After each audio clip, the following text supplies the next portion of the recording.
اللهم صل على الصديقة فاطمة الزكية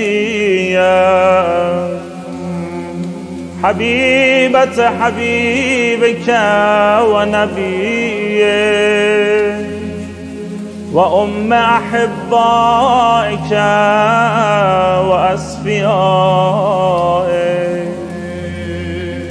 التي انتجبتها وفضلتها واخترتها على نساء العالمين.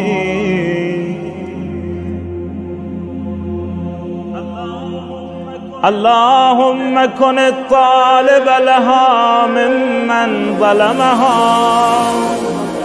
واستخف بحقها، وكن الثائر اللهم بدم أولادها.